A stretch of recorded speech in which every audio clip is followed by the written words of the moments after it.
Hi friends, welcome to Beautifully Bookish Bethany. In today's video, I've got my April book haul for you.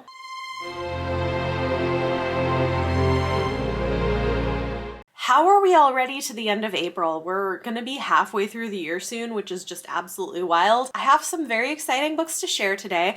A lot of them were actually sent to me by publishers this month, but I did purchase a few for myself. So I will start with my one pre-order that has come in so far, and that is Return of the Thief by Megan Whalen Turner. I have already read this. I read it way back when it came out, but I'd been waiting for it to come out in paperback because I wanted a matching set, and I have the rest of the series in paperback, so I now own all of them, which is very exciting. If you haven't read the Queen's Thief series, you really should. They are excellent political fantasy for a YA audience, but they don't dumb it down and they don't read like most YA fantasy does. They read more like adult political fantasy, but less graphic, if that makes sense. There's a lot of interesting politics, a little bit of gods walking among us, not a ton of magic, but just a little bit of it. Fantastic characters, and I thought that this conclusion to the series was amazing. Absolutely loved it when I read it, and I am pleased to be finally completing my collection of all of the books. One of these I actually got in the mail from one of you guys this month, which I was not expecting. This was a total surprise, so thank you so much. I have a copy of Fevered Star by Rebecca Roanhorse. I read an ARC copy of this and definitely liked it and wanted to own a copy. So thank you so much to Charlotte for sending this to me. I was not expecting it and it was such a pleasant surprise. So book 2 in the series, the sequel to Black Sun, and a series that I really love. It's a pretty fast-paced fantasy series that is inspired by the history and cultures of the early Americas. Absolutely fantastic.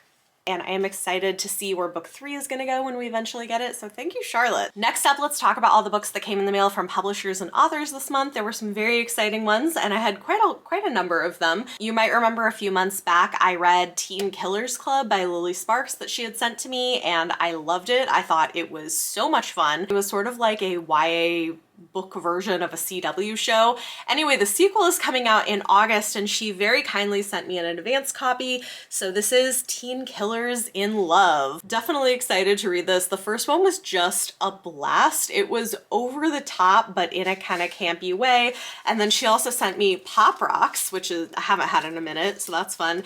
And these glasses, I'll be honest, I'm not 100% sure what they are. They're not 3D.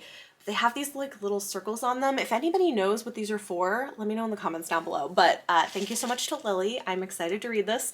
Coming out in August. This year, Tachyon Publications has been sending me some great stuff. They're a small press that does sci-fi and fantasy books, and this one is coming out in September. It's called The Unbalancing by R.B. Lemberg, a Birdverse novel. So apparently the author is known for this thing called the Birdverse, which I'm not super familiar with, but it does sound interesting, and this is the first full-length novel set in that universe. It says, in this novel, new love blossoms between an impatient starkeeper and a reclusive poet as they try together to save their island home. This is a gorgeous tale of the inevitable transformations of communities and their worlds, rooted in the mystical cosmology, neurodiversity, and queerness that infuses Lemberg's lyrical prose that has invited glowing comparisons to N.K. Jemisin, Patricia A. McKillop, and Ursula Le Guin. It sounds fantastic. The author is a queer bigender immigrant from Eastern Europe, and I'm very excited to pick this one up. It goes on sale September 20th, and I will be reviewing it before publication date, so thank you to Tachyon Publications. Macmillan Kids had reached out to me about a book that sounded like something my 8-year-old would really love, so I was like, yeah, send this along, maybe we can read this together because I feel like he would be into it.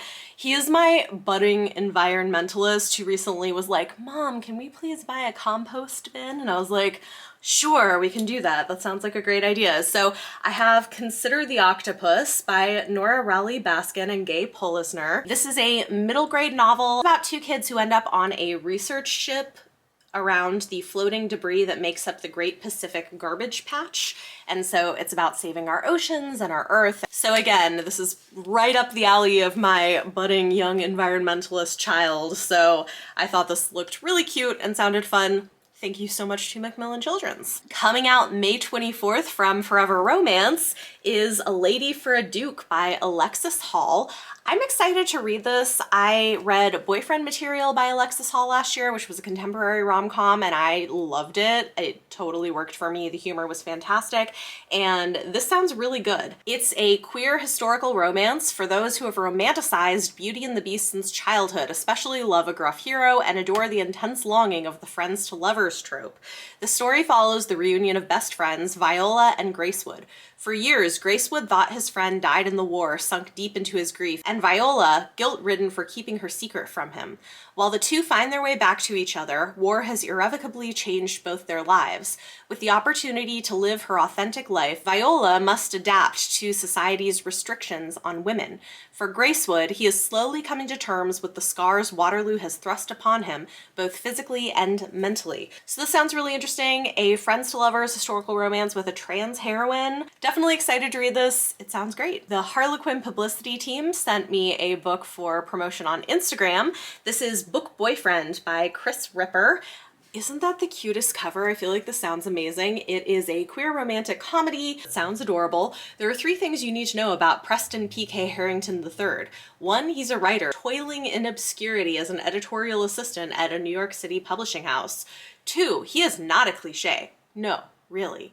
3, he's been secretly in love with his best friend Art since they once drunkenly kissed in college. When Art moves in with PK following a bad breakup, PK hopes this will be the moment when Art finally sees him as more than a friend. So yeah, really excited to check this one out. This one is out end of April. Thank you to Harlequin. Lastly, I have a stack of things from Tor. Y'all know I'm a big fan of them and they are very good to me.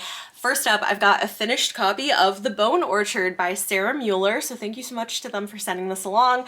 I really liked this. It is super interesting. I read this in a reading vlog. If I can find it, I will link it up above if you want to check it out. This is maybe one of the biggest turnarounds I've had in a book because at the very beginning, I almost DNF'd it and I ended up loving it and loving the direction that it took. It's such an interesting blend of fantasy and horror that is saying some interesting things about sex workers, mental health, and it does a thing that kind of literalizes its dissociative identity disorder. Anyway, it's really interesting. I liked it. Go check it out. It is available now. And then the rest of what I have from Tor is all the rest of the books in the Jen Lyons series. I'm really excited to dive into these. They had sent me Ruin of Kings to see if I was into it, and I was. I loved it. Is it complicated? Does it have footnotes and like body swapping and all that? Yes, it does. Did I absolutely love it and was really into the politics and the characters and all the things that were happening? Yes, and I love a snarky footnote. So they have very kindly sent me the entire rest of the series, which I will be working my way through in the coming months. So we have book 2, The Name of All Things. This will be going on my TBR for May. Book 3, The Memory of Souls. Book 4, The House of Always. This might be my favorite cover. It's kind of creepy, but I love the octopus and the colors. And lastly, the 5th and final book that just released, that they sent in hardcover, The Discord of Gods. So I am really excited. I have an entire series of books now to finish, so thank you so much to Tor for those. Moving on, let me show you all of the books that I picked up for myself this month, which will include my Book of the Month box. But first, some of y'all know that I'll periodically go and sell books back to my local indie bookstore, The Strand, and then get store credit with which I can purchase yet more books. And so I recently did this. This also showed up in a vlog, so if you've seen the vlog, you've seen these books.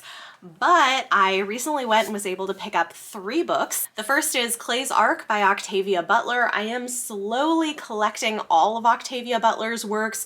Basically every time I have store credit, I'll go and see if they have something on the shelves that I haven't added to my collection yet, because I eventually want to read everything by her. I love her work.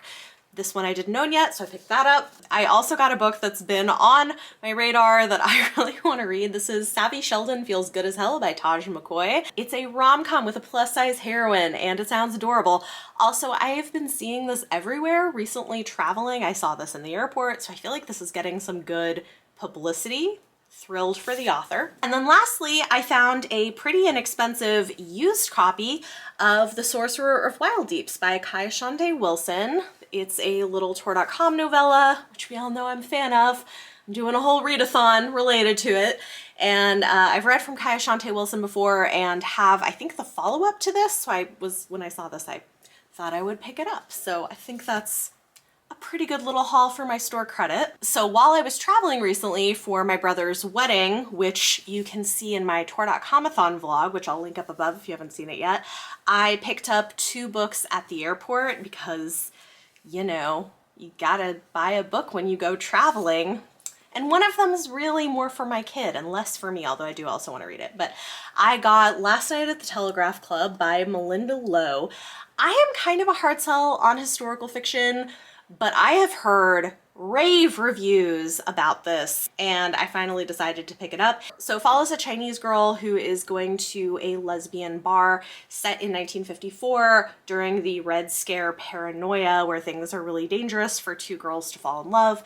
Again, I've heard amazing things about this and I decided to grab a copy. And then I also decided to get Ghost Squad by Claribel Ortega, another one I've heard fantastic things about. This is a little middle grade book about ghosts and family and it's supposed to be great and I'm hoping that my 8-year-old might be into this and want to read it with me. We'll see. I'm always trying to like lure him in to try things beyond Captain Underpants. So we're getting there. 3 other books I picked up, couple of them because they were kind of on sale, and then my Book of the Month Club box. One that I have been eyeing since I saw it on Twitter, and I have since been seeing some pretty great reviews for it, and it sounds like something right up my alley, is Legends and Lattes by Travis Baldree. I mean, like, this is the best cover. I love it so much. This is a cozy slice of life fantasy novel where they open a coffee shop together. I am here for it. This seems like Becky Chambers but make it fantasy, maybe. And so far early reviews sound amazing. So I will be saving this for a rainy day where I need something fun and feel good. I think this one will do the trick. Because it was on sale, I decided to get Symbiosis by Nikki Drayden. This is the sequel to Escaping Exodus, which I read and loved. I do want to continue on with the series and see where she takes it. It's weird, but great and very interesting and inventive. She's got such an interesting brain, so definitely want to read more from her. And then lastly, I got a copy of Howling Dark by Christopher Ruocchio. This is book 2 in the Sun Eater series. I finally read book 1. I liked it. I do want to continue on with the series, and I'm trying to collect these gorgeous hardcovers before they all go out of print like the first one did. So you can expect at some point to see me continue with the space opera. Lastly, of course, I do have my Book of the Month box. This is not sponsored by them, but I like them, and I do have a link below if you're interested in checking it out where I get a free book if you sign up. No pressure, but it is $15. No, they just raised it. $16 now. Prices went up by $1, but $16 a month including shipping for a new release or pre-release hardcover. 5 to 7 options you can choose from in different genres, and you can always skip if you're not interested. This month's choice was a pretty easy one. I've been hearing very good things and a lot of buzz about this book. So I got Kakai by Vaishnavi Patel. This is a, I believe, debut fantasy novel that is retelling some kind of Hindu mythology. I don't know much more than that, but the cover is gorgeous. I'm hearing good things and I definitely do want to read it. So that was my Book of the Month Club pick for April. Those are all of the books that have come into my collection this month. Kind of a lot of stuff that was sent to me, and I'm excited to have that entire Jen Lyons series to read. I think it's going to be a lot of fun. Thank you so much to everyone who sent things along. I've got so many great books. Yeah, it's very exciting. Talk to me in the comments down below. Let me know any of your thoughts or feelings on anything I talked about in this video. And for your question of the day, okay, tell me about this. If you read book 1 in a series and you're into it, will you go buy the rest of the series, or are you more cautious? Are you like, I read the first one, I liked it, let me see if the second one holds up? Or are you like, yes, I need this, give me all the rest of them? Let me know in the comments down below how you approach that. If you guys like this video, it does help if you give it a thumbs up. Subscribe if you want to see more. Thank you all so much for watching, and I will see you next time.